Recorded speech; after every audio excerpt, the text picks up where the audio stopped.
a ustedes al gabinete del nuevo gobierno, encabezado por el presidente electo, don Luis Guillermo Solís. Y vieras que estoy muy contenta el día de hoy porque voy a hablar con dos jóvenes, dos muchachos que forman parte de ese gabinete, dos muchachos a los que, si usted no conoce, ellos se van a presentar hoy. Uno va a ver con bienestar social, imagínense, el ministro de Desarrollo Humano, qué bonita esa cartera, ¿verdad? O sea, nace para qué y por qué. Y la otra persona tiene que ver con el deporte. Sin el deporte, ¿verdad?, un país no sale adelante, ¿verdad? Tenemos que darle herramientas para que la gente estudie, para que la gente se forme, pero para que también el deporte los ayude en todo sentido. Cuando son más grandes, si usted ha adquirido buenas prácticas con deporte pequeñito, cuando es más grande va a tener mejor salud, sin duda alguna, que si no lo hace. Así que les voy a pedir que se presenten. A ver, don Carlos. Buenos días, doña Amelia. Cuéntele a los costarricenses quién es usted. Mi nombre es Carlos Alvarado Quesada. Tengo 34 años, seré, por designación de don Luis Guillermo, el presidente ejecutivo del Instituto Mixto de Ayuda Social, el IMAS, y tendré a cargo el ministerio actualmente denominado de Bienestar Social, que nuestro enfoque yo pensaría que va más en la línea del desarrollo humano, tiene que ver con todo el tema del desarrollo humano. Soy de formación comunicador, periodista, formado en la Universidad de Costa Rica, también con estudios en ciencias políticas, soy máster en ciencias políticas, y también tengo estudios en Inglaterra, en la Universidad de Sussex, de estudio del desarrollo. He trabajado en comunicación, también en política, desde la Asamblea Legislativa, fui asesor varios años, mucho en el tema de comunicación y en el tema de política, y trabajamos con mucha gente importante para el partido y para el país, como Alberto Salom, por ejemplo, el exdiputado muy querido del PAC. Y bueno, también tengo experiencia trabajando con empresas privadas transnacionales. Los últimos años trabajé en Panamá en temas de mercadeo, de manejo de marcas, sobre todo de gerencia a nivel de empresas transnacionales, que creo que es una buena mezcla para esto, conocer un poco la parte política, la parte nacional, la parte social, pero también temas de gerencia a nivel internacional. Y bueno, me estuve involucrado en la campaña del PAC desde el inicio, con don Luis Guillermo, con todo lo que fue la campaña de Conózcame. En ese momento fungí como director de comunicación, y bueno, con un gran equipo que se formó para ese fin. Y bueno, el favor de los costarricenses y el apoyo a don Luis Guillermo nos tiene aquí hoy. No, ese es un triunfo que se apunta también en su carrera. Pues el equipo hizo un gran trabajo. Pero realmente un gran trabajo que logró objetivos fundamentales. Señorita o señora Mauri, presenta usted también, señora Mauri. Muchísimas gracias, doña Amelia, por esta oportunidad. Mi nombre es Carolina Mauri Carabaguías, yo tengo 44 años y en mi carrera deportiva empecé desde los 6 años en la natación. ¿Ves? Mi mamá nos enseñó a nadar desde chiquititos y mi papá tuvo la visión de que empezáramos en un equipo de natación. Por esas épocas María del Milagro París empezaba a sobresalir internacionalmente y junto con mis 2 hermanos empezamos en la natación. Desde los 9 años yo formo parte de la selección nacional de natación. Estuve compitiendo hasta los 23 años y durante ese periodo de tiempo tuve la oportunidad de participar en un ciclo olímpico desde 1986 con los Juegos Centroamericanos, luego con los Juegos Centroamericanos y del Caribe, los Juegos Panamericanos en Indianápolis en 1987, donde obtuvimos 3 medallas en equipos de relevos, una medalla de plata por encima de potencias de la natación como el equipo de Canadá, y terminé mi ciclo olímpico en la Olimpiada de Seúl en 1988. Mi carrera deportiva estuvo marcada de un trabajo en equipo, de un trabajo de planificación con proyección de un gran técnico como fue o es todavía don Francisco Rivas. Yo a los 23 años me gradué de abogada en la Universidad de Costa Rica. Paralelamente a mi carrera deportiva siempre me mantuve estudiando. Llevaba el bloque completo de materias en la Facultad de Derecho, mientras entrenaba en las madrugadas de 4 de la mañana a 6 de la mañana. Antes de ir a la universidad empezaban las clases a las 7 y luego de clases nuevamente a entrenar en las tardes y igual paralelamente buscar los espacios para poder competir, para reponer exámenes, que muchas veces los profesores eran muy inflexibles en cuanto a perder exámenes o faltar días claves de presentaciones de trabajos, y fue entonces un reto importante. Luego de la universidad me especialicé en Derecho Ambiental, tengo una maestría en Derecho Internacional de American University en Washington, D.C., donde viví por 3 años, saqué la maestría, estuve trabajando en varias organizaciones ambientalistas, en el Banco Interamericano de Desarrollo, tuve la oportunidad de conocer a mi hoy esposo, que es de Washington, D.C. ¿Y se los trajo para acá? Él me trajo para acá. En realidad, mientras yo estaba terminando de estudiar, a él le ofrecieron venirse a Costa Rica a trabajar, y entonces nos vinimos para acá y aquí estamos. Mi carrera profesional ha estado marcada más dentro de la parte de asesoría en derecho y política ambiental. He trabajado con diferentes organismos internacionales, como el Programa de Naciones Unidas para el Desarrollo. He trabajado para el Banco Interamericano de Desarrollo, he trabajado también para la Embajada de Estados Unidos como asesora política, y esto me ayuda de alguna manera a combinar una experiencia profesional en la parte de formulación de políticas, la parte legal, que son fundamentales en una gestión política donde hay que incorporar todos estos elementos importantes, legales, políticos, institucionales, para poder de alguna manera dar respuesta a muchas de las limitaciones que presentan las instituciones en este país. Bueno, ella es la ministra designada de Deporte. Y vamos a comenzar a entrar en materia. Bueno, Carlos obvió decir una cosa, no lo escuché, él es poeta, ganador de premios importantes, es escritor, tiene un libro bien interesante, el que un día lo vamos a invitar ya, porque saque tiempo para hablar, porque es un libro bien interesante, que forma parte de la historia de Costa Rica, ese libro. Entonces yo lo voy a decir, porque es un escritor y un poeta bueno, que ha recibido premios importantes también. Gracias, Desarrollo humano, Carlos. Correcto. ¿Cómo le vendemos esa idea a la gente? ¿Qué significa? ¿Por qué se enmarca así la política social del nuevo gobierno? Yo creo que porque tiene que ver con integralidad.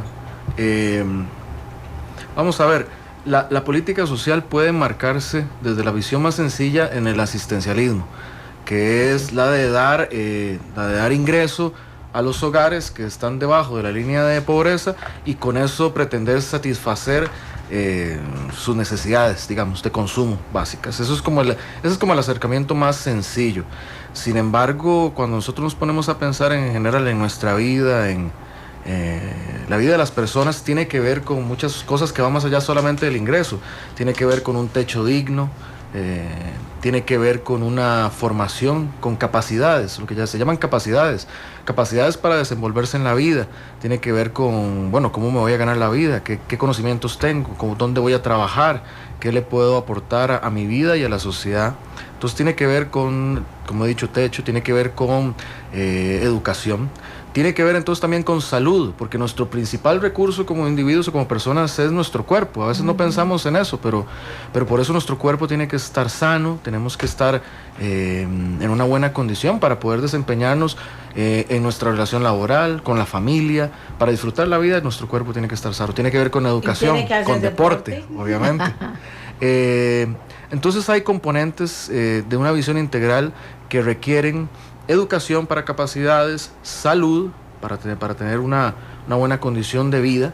Tiene que ver también con ingreso, obviamente, y eso está totalmente desarrollado. Tiene que ver con derechos también, derechos, por ejemplo, al agua, porque el agua es fundamental para la vida, entonces agua potable. Tiene que ver con otras cosas del mundo de hoy, por ejemplo, que es como la electricidad. Eso tiene que estar disponible para las familias. Inclusive ahora se habla también del tema de acceso a internet o muchos de esos para tener disposición a esas capacidades. Entonces, cuando se habla de desarrollo humano, estamos viéndolo de una manera integral. Hay una base, sí, que tiene que ver con la parte de asistencia y de transferencias. El IMAS, mucho del presupuesto del IMAS, estamos hablando de un presupuesto de 240, aproximadamente 257 millones de dólares, presupuesto muy grande del IMAS, y mucho de ese presupuesto se dirige a transferencias ya sean condicionadas o no condicionadas.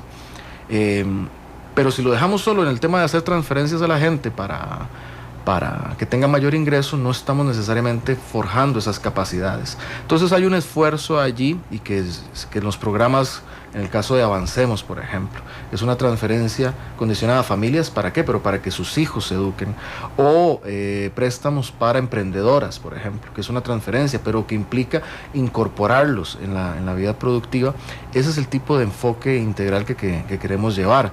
Yo aprovecho aquí, doña Amelia, si me permite, para hablar de dos mitos que se generaron tal vez un poco alrededor del PAC y el tema del IMAS.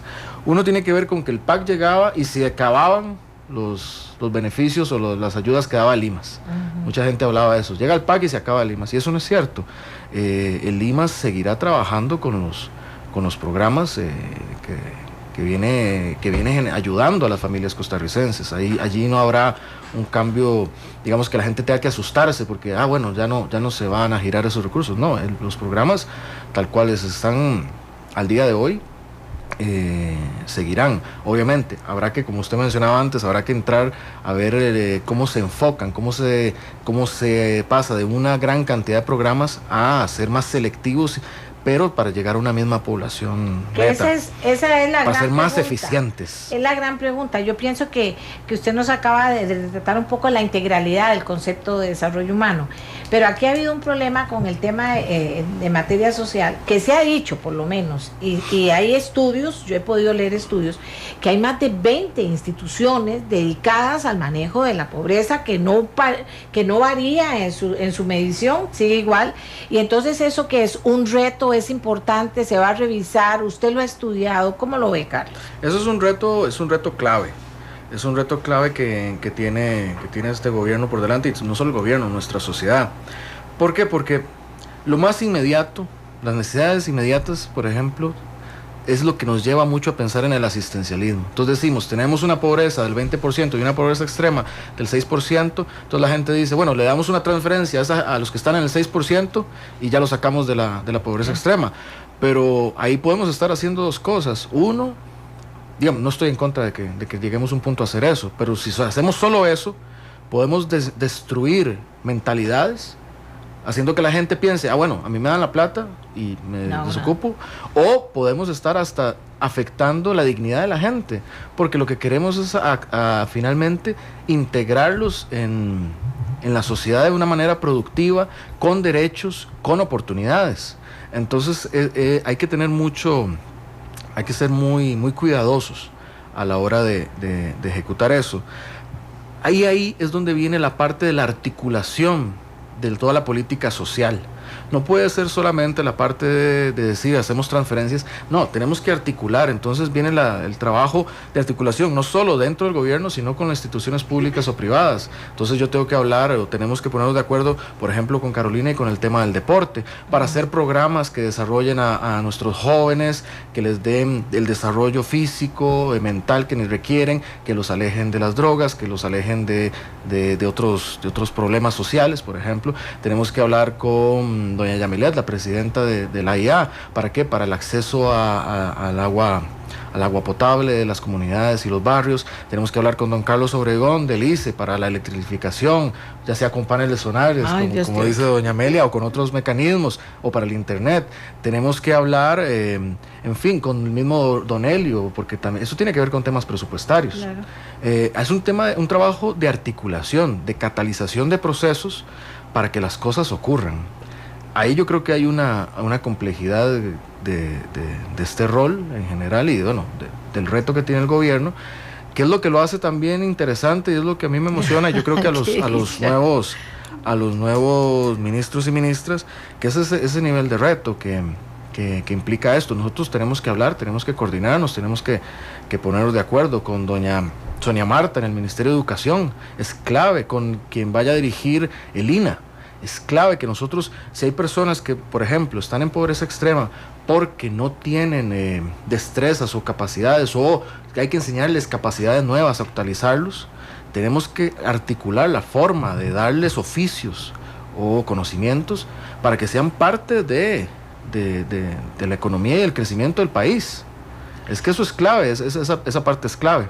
Dentro de esa integralidad, hablaba usted de los derechos, ¿verdad? Sí, es cierto, hay derechos y hay mucha gente cuyos derechos no se les ha respondido en la medida en que los tienen y en la cantidad que debería tenerse. Pero también hay deberes de parte de la gente, que eso claro. También es cambiar una cultura. Cuando hay mucho asistencialismo, la gente asume que su derecho es estar recibiendo plata, ¿verdad? Ni siquiera asume que su derecho es recibir eso para estudiar, recibir eso para aprender un oficio, es decir, devolver algo de lo que le están dando porque es un mejor ser humano, porque se ha desarrollado mejor. Eso dentro de esa integralidad, ¿cómo la ve usted? Yo le voy a contar una experiencia que reciente del día de ayer, porque ya... estamos en el proceso de transición. Yo tuve ya la primera sesión llegando ayer al país con don Fernando Marín, el presidente actual de Limas, quien me abrió la puerta a la institución. Le estaba contando a Carolina hace unos minutos atrás que quedamos de vernos a las 7 de la noche y salimos a la medianoche, hablando de temas, solo viendo la agenda de las cosas que hay que discutir. Y yo le agradezco esa apertura, la verdad es que le agradezco muchísimo ese espacio a don Fernando que me abrió. Él me contaba una cosa muy interesante, me dice, teníamos un grupo de personas, creo en el sur, que estaba siendo beneficiaria de una transferencia, pero le incluimos al final la condicionalidad de una capacitación. Excelente. Y él me dice que la gente se lo agradecía profundamente, porque eso le trae dignidad a la gente. La gente quiere ser independiente y respetada, como cualquier persona quiere. Una aspiración en la vida es valerse uno por uno mismo y tener un respeto frente a la sociedad. Y entonces la gente se lo agradecía, decía gracias por esta oportunidad, porque sí, queremos ir a estas capacitaciones, queremos no solo queremos recibir el beneficio. Entonces yo creo que eso nos da una señal muy positiva de que es posible lograr este tipo de integralidad. Yo creo que eso es esa es la parte clave. Nosotros tenemos el compromiso de atacar directamente la pobreza extrema, como lo ha mencionado don Luis Guillermo, como ha sido también muy enfática doña Ana Elena Chacón, que es la responsable, quien va a coordinar toda la política social, que con ella estaremos trabajando codo a codo. Y ella también ha sido muy, muy, muy clara en el tema de que es un tema de derechos. Es un tema de derechos también. Hay que ver cómo atendemos mejor a estas personas. Yo creo que si alguna experiencia, por ejemplo, del sector privado hay, es que la atención a la gente es clave. O sea, no puede ser que porque sean ayudas del Estado tenga que ser algo como que le estoy haciendo un favor, ¿no? Tenemos que dar un muy buen servicio a la gente, tenemos que tratarla con un gran respeto, con una gran dignidad, sus derechos tenemos que respetarlos profundamente. Eso sí, obviamente, a reforzar la parte de deberes, que ahí viene una condicionalidad, que esa condicionalidad es la que puede integrarlos a la vida productiva, sea con vía o mejorar su calidad de vida. Entonces creo que el enfoque de la parte de derechos es clave para la labor que nosotros tenemos por delante. Y es que en un país como el nuestro, que se diferencia de muchos otros países porque ha habido un asistencialismo permanente como filosofía de los últimos partidos que han estado, la Unidad Social Cristiana y Liberación Nacional, ha habido un asistencialismo ahí marcado.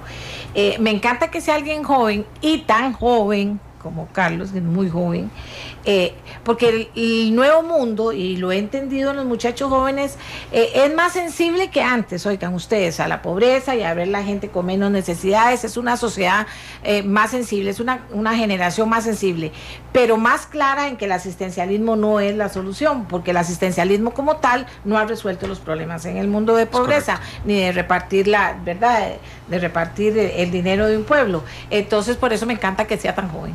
Bueno, Carolina también. Sí, porque son cambios, ¿verdad? Cambios de chip.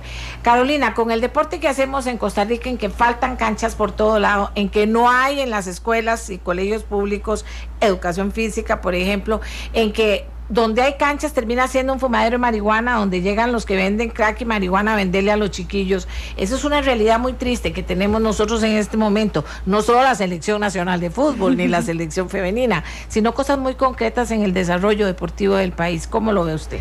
Sí, aquí es importante resaltar que la gestión va a estar enfocada en los dos ámbitos. Vamos a seguir apoyando todo el tema de alto rendimiento y selecciones nacionales que son un orgullo nacional, que representan al país, pero al mismo tiempo fomentar también la parte recreativa y de actividad física. Usted menciona dos temas muy importantes.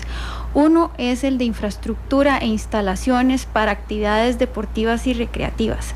Una de las primeras tareas que nos vamos a enfocar es hacer un inventario de toda la infraestructura y de todas las instalaciones deportivas y recreativas que tenemos en el país, para hacer un análisis de cuál es el estado de estas instalaciones y también hacer un análisis de qué es lo que se requiere para mejorarlas, recuperarlas y darles un mejor mantenimiento, porque muchas veces se construye la infraestructura, muchas veces asociadas a la realización de los Juegos Deportivos Nacionales, que se escogen sedes con el fin de llevar algún tipo de apoyo en desarrollo de infraestructura, pero no se crean los mecanismos para darle mantenimiento a estas instalaciones, que muchas veces son estadios, piscinas, gimnasios, que requieren de recursos económicos, recursos humanos, para darle su mantenimiento y su seguimiento.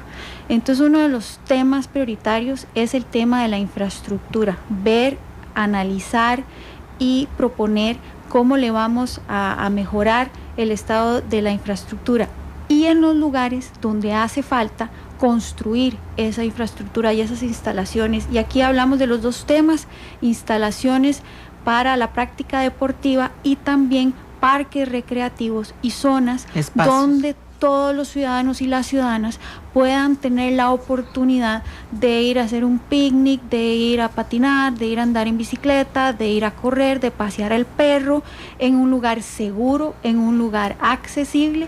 Y estos son esfuerzos que se tienen que coordinar, como igual lo menciona Carlos, con otros ministerios, otras instancias del gobierno, trabajar muy de cerca con seguridad para poder habilitar espacios que sean seguros.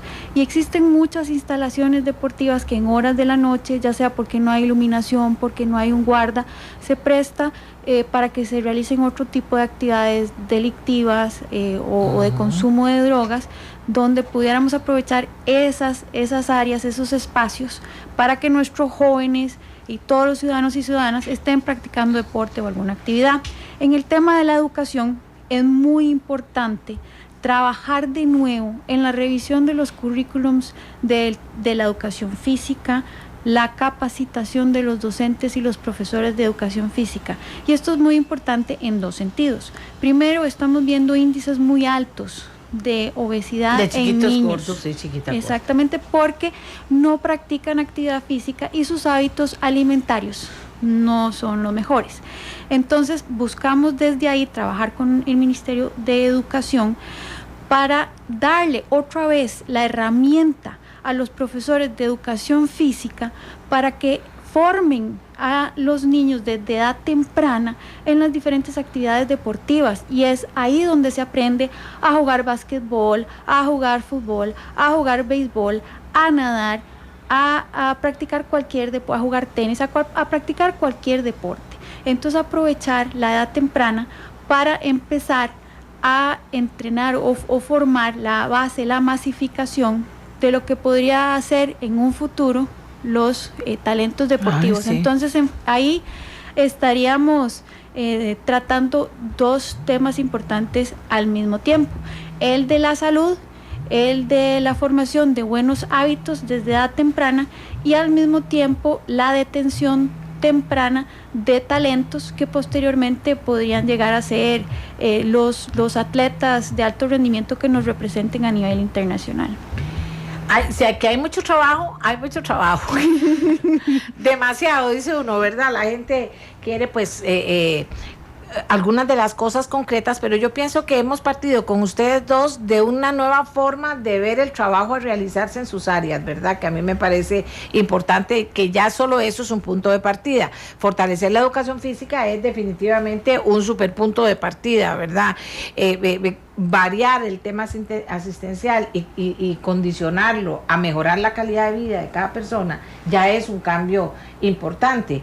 ¿Qué otra cosa trae en el brazo usted una vez que ha pensado en el desarrollo humano, pero que también ya conoce, virtud a lo que inclusive el ministro le ha dicho, de cómo están las cosas en este momento? En cuanto a presupuestos, en cuanto a programas, ¿eso cómo lo relaciona con lo que usted quiere hacer? ¿Qué quiere hacer usted como primera decisión, digamos? Creo que en línea con lo que ha dicho don Guillermo, lo primero que tenemos que hacer es, uno, usando su misma terminología, entrar a la finca,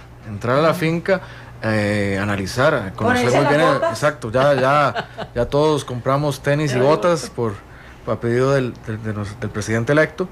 Es hacer un diagnóstico, lo cual no nos puede tomar mucho tiempo tampoco, no nos podemos ir un año haciendo solamente diagnósticos, pero sí tenemos que hacer una transición fluida con los jerarcas actuales, conocer bien el estado de la situación para tener una base sólida para partir a la que vaya a ser nuestra gestión.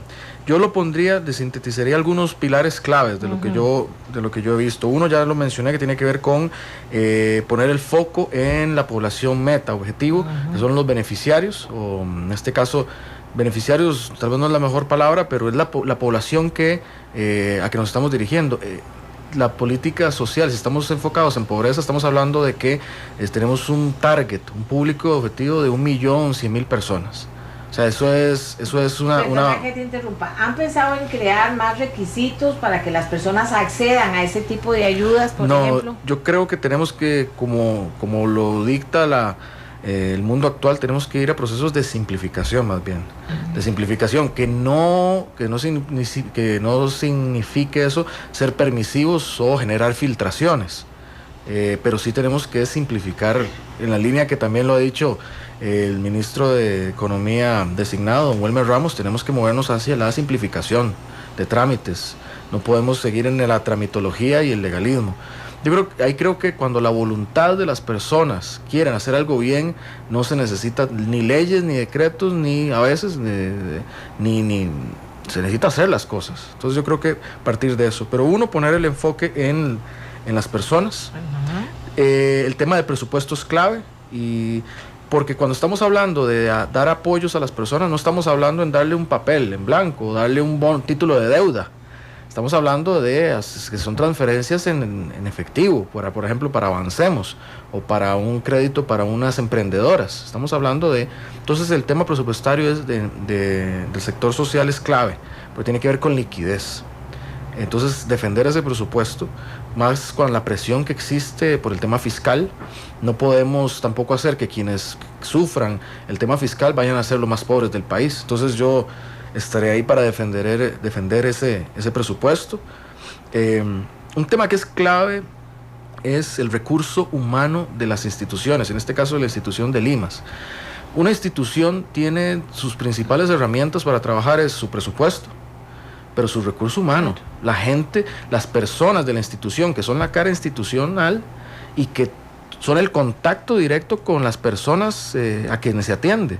Entonces nosotros necesitamos un recurso humano inspirado, motivado, que sabe que su papel es fundamental. El IMAS tiene hoy 853 empleados. Es una institución grande. Tiene 10 oficinas regionales, tiene 38 oficinas más locales, que esa es la gente que está en contacto con la ciudadanía. Es gente que tiene que estar profundamente motivada, capacitada, tiene que estar inspirada por por la importancia de su labor. Eso hay que construir esa motivación. No puede ser un empleado que simplemente esté ahí, que trabaje su horario y que se va a la casa y que está deseando que llegue el momento para pensionarse. No podemos aspirar a ese perfil no, tenemos que tener gente que quiera ir a su trabajo, que se levante con deseos de hacer más. Ese es el tipo de funcionario que va a permitir que erradiquemos la pobreza extrema y la pobreza. Entonces, el recurso humano es clave, y eso yo creo que eso viene desde la motivación que tiene don Luis Guillermo y sus vicepresidentes, cascadea a todo el Consejo de Gobierno y tiene que pasar a los mandos medios y a los mandos que están en el terreno ejecutando las políticas. Un tema clave, ya lo mencioné un poco, es el tema de no solo dar asistencia, sino generar capacidades. Sí, Articulación. Ese es el verdadero cambio. Articulación, porque para hacerlo no es solo transferencia, entonces hay que articular con quienes pueden generar capacidades. Y 2 puntos más que yo quisiera que fueran esenciales en esta gestión. Uno tiene que ver con el tema digital, el tema de las bases de datos, la información. ¿Por qué? Le voy a contar, si me permite, una anécdota breve. Mi último jefe, que era un gerente general de un nivel importante para la empresa en que trabajaba, me decía, bueno, Carlos, y ahora que vas a Costa Rica, ¿qué te vas a dedicar? Yo le explicaba un poco esto y me dice, ¿cuántas son las personas que viven en pobreza extrema? Yo le decía, son aproximadamente 340,000 personas, 88,500 familias. Él es de India. Y me dice, ¿y cuántos habitantes hay en Costa Rica? Yo le digo 4,5 millones. Me dice él, bueno, yo vengo de un pueblo en Bombay, en India, un distrito que tiene 4,5 millones de habitantes. Imagínate. Un distrito solo en una ciudad de India. Y me dice, si uno lo visualiza desde el punto de vista de la escala, hay gran posibilidad de llegarle a esas personas. Pero para eso necesitamos la información detallada y precisa. Facilita. Hay que saber quiénes son, con nombres, con apellidos y con ubicación georreferenciada. Hay que saber quiénes son esas 88,500 familias, dónde están. No solo saber, hay que saber cuáles son sus necesidades específicas, porque unos pueden ser personas que están en esa situación porque tienen un familiar con una discapacidad severa, por ejemplo, que no puede trabajar, o que son madres solteras que tienen o que necesitan capacitación, educación, o cada una tendrá sus necesidades distintas, ¿verdad? Pero entonces eso, la información, el manejo de la base de datos, y ahí viene todo el tema del registro único de beneficiarios y los sistemas de información, es clave, porque hay que tenerlos no solo identificados geográficamente, con nombres históricamente que han recibido, porque tampoco podemos, si nosotros vemos que hay un hogar que ha recibido una ayuda durante 10 años y no hemos logrado que genere las capacidades para que sea independiente, pues lo que estamos viendo es que ahí hay un tema que atender, hay algo que la política social no ha sido eficiente. Pero entonces los sistemas de información, el incorporar la era digital y la digitalización. Entonces, la base de datos única a nivel nacional, dice con mayúscula. Entonces, esa parte es clave. Yo con las conversaciones con don Fernando sé que hay esfuerzos importantes allí, que hay que profundizar, que hay que trabajar muchísimo más y con más agresividad, y llevando igual más recursos, mejor recurso humano en ese sentido. Y un punto adicional, doña Amelia, que es que, y esto se sale un poco tal vez de mi esfera de influencia, pero es importante hablarlo, el tipo de crecimiento económico de un país. ¿Por qué? Porque si tenemos un crecimiento económico enfocado en áreas que no involucran a los sectores más pobres, no los vamos a hacer parte del crecimiento, y los beneficios del crecimiento no van a llegar a estas familias. No es lo mismo un punto porcentual de crecimiento económico en agricultura o en infraestructura, que generan mucho empleo, a un punto de crecimiento económico en el sector financiero, que no necesariamente va a contratar a las personas de la población más pobre. Yo no tengo nada en contra del crecimiento económico del sector financiero, pero creo que también las actividades el sector de servicios que contratan, también, por ejemplo. correcto, todas las actividades económicas que contratan a esta población Y menciono los ejemplos de la agricultura. ¿Por qué? Porque da empleo en las zonas rurales. Infraestructura, porque es muy intensivo en mano de obra. Claro. Si la economía se activa, y la economía interna, como ha enfatizado mucho don Luis Guillermo, activa sectores que emplean a la población más pobre, nuestros índices de pobreza van a reducir drásticamente, tanto la pobreza como la pobreza extrema, porque es gente que es un tema de empleo. Cuando la gente está empleada, probablemente se articula mejor a la economía y tiene más capacidades y más posibilidades de salir de la pobreza. Y eso nos ayuda en el tema de reducir los índices que tenemos. Pero entonces eso tiene que ver mucho con el modelo de crecimiento económico. Ahora, decime una cosa, y eso también va para Carolina. Hay muchos esfuerzos, grandes esfuerzos por un lado, otros medianos y otros pequeños, pero en general toda esta tendencia que hay en la empresa privada de la responsabilidad social empresarial, a veces dando batazos, a veces perdiendo el dinero y a los trabajadores que aportan. ¿Eso cómo lo ven ustedes? ¿Se puede trabajar con eso en aras de fortalecer más bien esa visión general sí, una visión sobre la que camine toda la gente que quiere buscar, en última instancia, ver en los números reflejados que sí se está avanzando en apoyar a los pobres y a los más pobres?